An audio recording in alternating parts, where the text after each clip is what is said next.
Alô, mais uma vez. Gostaria a todos de estar assistindo meus vídeos. Se você gostou, dê um joinha, compartilhe. Convido vocês a conhecer meu livro, Shedim Não Satã, Os Verdadeiros Demônios Judaicos, que está à venda no Clube dos Autores, tá bom, gente? Tá lá, quem quiser, tá? Um livro que eu fiz com muito carinho para que vocês possam compreender essa questão sobre demônio. Eu tenho um projeto para seguir esse livro, mas assim que estiver pronto eu aviso vocês. Continuando. Bom, hoje nós vamos falar sobre o Talmud Tratado Sotá. Na página na verdade, a página 11A e 11B toda relata essa história.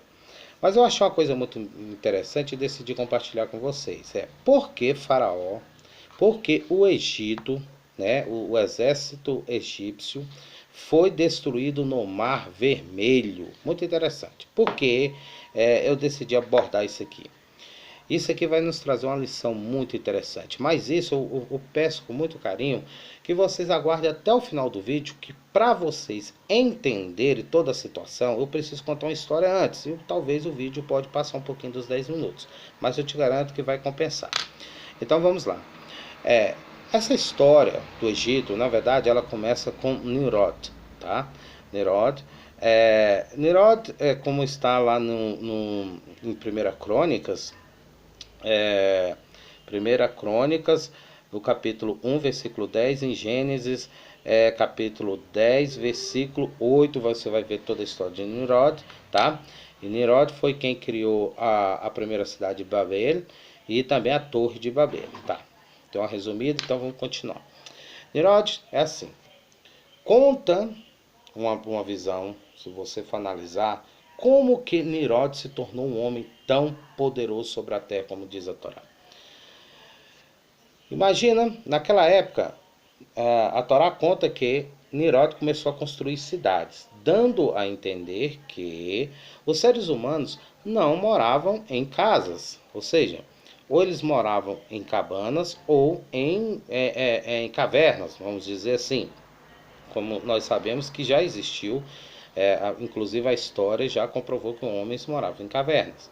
Então um dia, Nimrod, olhando uma caverna, ele começou a observar que existia uma camada de pedra em cima da outra, uma camada de pedra em cima da outra, até formar o que hoje nós chamamos de parede e aquela coisa toda. E só que muitas vezes aquelas cavernas, elas estavam longe de recurso ou próximo demais de predadores. Isso aqui, gente, não é uma visão para vocês entenderem aonde que eu quero chegar. Então, o dia Nimrod observa aquela situação e decide, se aquele local ali é melhor de peixe, por exemplo, ou aquele lugar é mais seguro, por que não levar uma caverna para lá? Nimrod começa a imitar a natureza. Pega uma pedra, coloca em cima da outra, coloca em cima da outra e vê que funciona como uma parede. Até então não existia o termo parede. Ele tampa com palhas e ali ele começa a criar uma caverna. O povo olha aquilo e fica admirado, porque até então o povo achava que somente Deus ou a natureza era capaz de criar cavernas em qualquer lugar. E de repente um homem começa a criar essas cavernas, que posteriormente foi chamado de casa, tá? Em qualquer lugar. Nimrod, ao invés de chegar e falar assim, não, gente, isso aqui só foi uma observação, eu observei, qualquer um pode fazer. Ele observou que só o fato dele ter tido aquela percepção, o povo passou a admirá-lo de tal forma que chegou a quase a adorá-lo. Então ele foi e começou a agir como se fosse Deus, como se fosse uma divindade. Isso aqui é uma linha de raciocínio, tá, gente? Só para vocês entenderem. Então ele começou a agir e o povo começou a adorá-lo. Nimrod, ele seria equivalente a um pedreiro, um engenheiro, só que ele precisaria de ajuda. E ele, esperto demais, ele falou, bom, mas se eu pegar alguém para me ajudar, esse alguém também vai saber e vai também querer ser adorado e o poder sair da minha mão. Então o que ele fez? Ele falou, olha, eu vou te dar o poder para você fazer o que eu quero fazer. Então ensinou as outras pessoas a ajudá-lo a fazer essa cidade, só que as pessoas, na sua inocência, achavam que eles só davam conta também de fazer casas e cidades porque era um poder que Nimrod tinha dado para eles, né? Isso nos mostra como tanto a ignorância religiosa ela vai aos extremos, né? Até hoje, inclusive, nós vemos aí, inclusive no YouTube, algumas situações curiosas sobre fanatismo religioso, onde que a pessoa simplesmente não para e não pensa, onde que vê pessoas comendo grama, né? E tem todo uma coisa muito louca. Mas voltando aqui. Então, Nimrod, ele falava, olha, você aprendeu a fazer essa casa porque eu te dei o poder. Com o tempo, o orgulho de Nimrod foi aumentando e ele passou a querer a mulher do teu próximo, querer, né? Ele quis ter relações sexuais ilícitas. Então ele disse, olha, para vocês me agradarem, vocês, por exemplo, têm que trazer suas esposas para me dormir com elas, suas filhas para me dormir com elas. E a coisa foi perdendo o controle, até chegar na zoofilia, incesto, etc., ao ponto que o orgulho e o desejo humano era usado como argumento de adoração para que aquilo não se tornasse algo abominável. Vamos facilitar esse assunto. A idolatria, o que é a idolatria? A idolatria é a perversão da mente humana. A idolatria deixa a pessoa idiota, a pessoa sem ver. A pessoa muitas vezes tem até um diploma de curso superior, mas ela só tem um diploma, mas seu coração, sua visão ainda é preso ao medo. A idolatria ela faz com que qualquer sábio se perverta. Ela usa de meios, por exemplo, por que Salomão, como está lá no Taná, se perverteu? Para quem não sabe, o Etserhará, a má inclinação de Salomão era o sexo, tá? Então eles passou a adorar somente a deuses e deusas que em sua adoração se adorava através das relações sexuais. Então ele fala, não, bom, eu só tô ficando com a mulher do meu próximo, eu tô ficando com a filha do meu próximo, com isso, com aquilo, porque é a forma de adorar aquele Deus, ou seja, divinizando o que tem de mais nojento na humanidade. E era assim que Nimrod começou e o povo, lógico, gostou. Muitas vezes o povo também queria aquilo. Ah, não, vamos fazer isso porque nós estamos passando pela dificuldade, vamos adorar Nimrod, tendo relações sexuais para nos ajudar. Muitas vezes nem estava precisando de ajuda, entendeu? Vocês entenderam a percepção?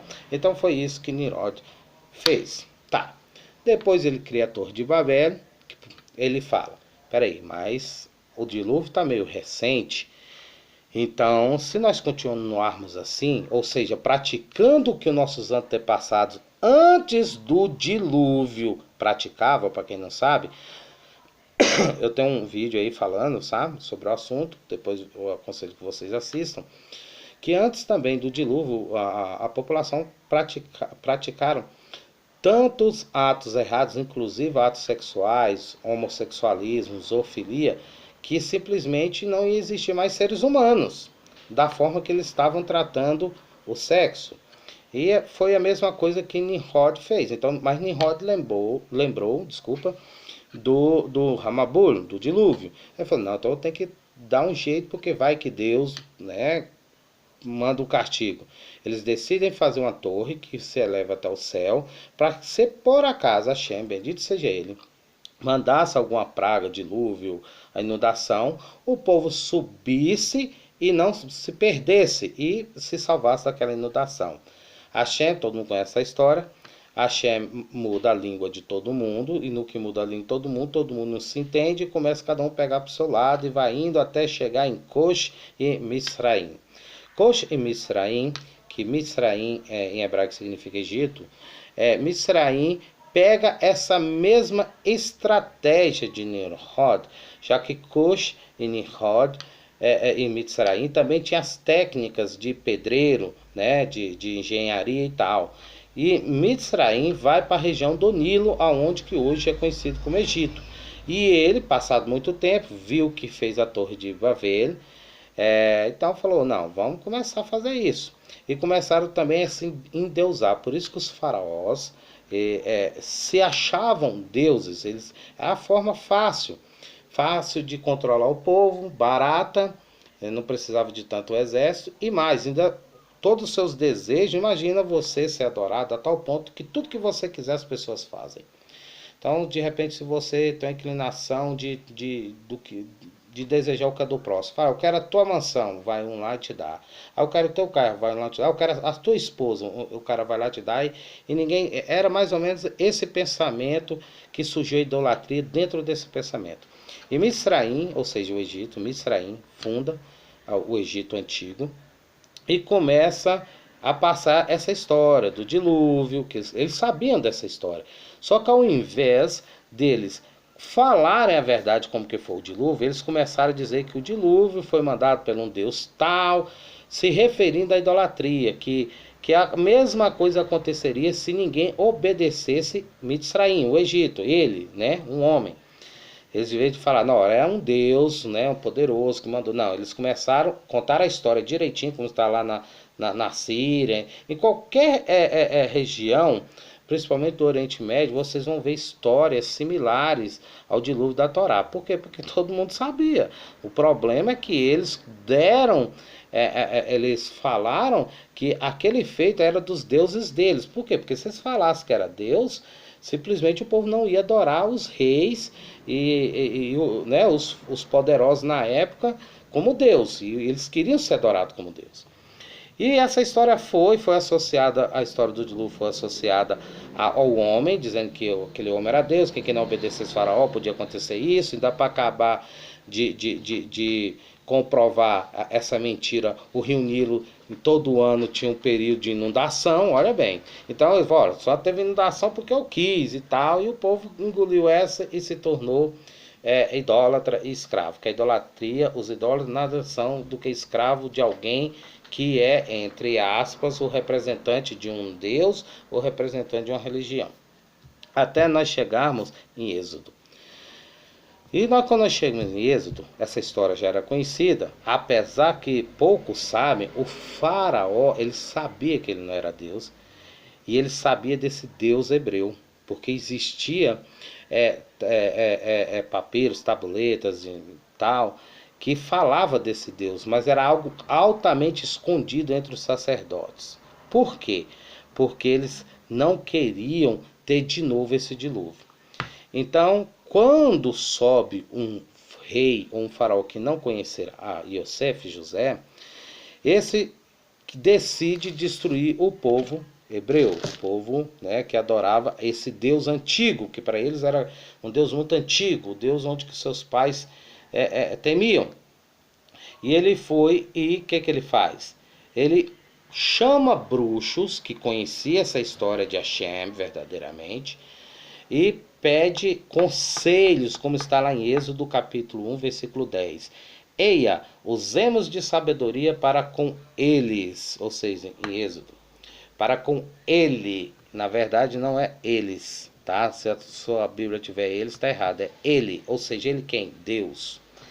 Então, para quem não sabe, esses idólatras, esses sábios da época, era Balaão, Jó e Jetro. Depois eu faço um vídeo sobre isso. Por enquanto vamos ficar só por aqui. Conta o Midrash que Jetro protestou, não aceitou. Falou, não vamos, porque não vamos destruir esse povo não. Tem outros métodos. O povo pegou, saiu e foi embora. Dizem que Jó ficou calado, não falou nada. Nem disse que sim, nem disse que não. Por isso ele foi um dos motivos que ele foi punido e sofreu tanto. Balaão, porém, já chegou e disse, olha, joga no Nilo, não jogue no fogo, não mata essas crianças no fogo, porque se você matar em fogo, Deus, bendito seja ele ainda pode destruir o mundo com fogo.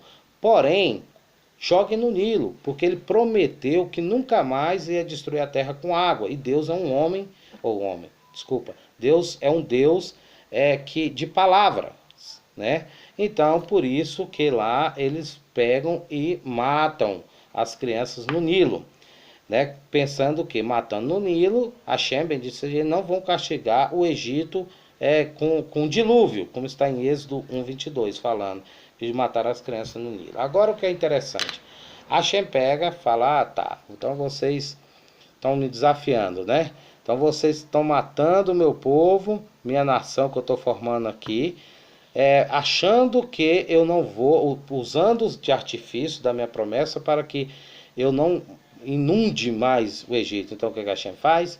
A Hashem faz todas as pragas, todas as situações, pega aqueles perversos que eram do exército de Faraó e destrói exatamente no Mar Vermelho. Para quê? Para mostrar para eles que sim, eles iam ser destruídos com água, que era o que eles mais temiam, já que o faraó dizia que ele controlava as águas, tanto o Nilo como o Mar Vermelho. Mas lá, entre eles, na cúpula dele, na geminha dele, sabia que era Deus, bendito seja ele, e é por isso que Deus destrói eles justamente no Mar Vermelho, justamente para mostrar para eles que não importa quão artimanha eles tenham, eles vão sempre pagar por que eles fazem. O que isso nos tira de lição? Primeiro, nós, os seres humanos, nós temos o costume de praticar o mal, toda vez que vamos praticar o mal, nós temos o costume, Deus me livre, né? Eu espero que todos cortem, tirem esse Etserará, de analisar, falar, se eu fazer isso, eu quero fazer isso, vou fazer isso, mas eu vou fazer isso assim, assim, assado, porque evita isso e assado. O que a Torá está querendo dizer é o seguinte: se você errar, se você for desonesto, se você for mal, se você for cruel, Deus justamente vai te castigar naquilo que você acha que consegue fugir, tá bom? Espero que vocês tenham gostado do vídeo. Que o Eterno abençoe a todos. Se gostou, compartilha. Se não é inscrito, se inscreva. E até o próximo vídeo. Shalom.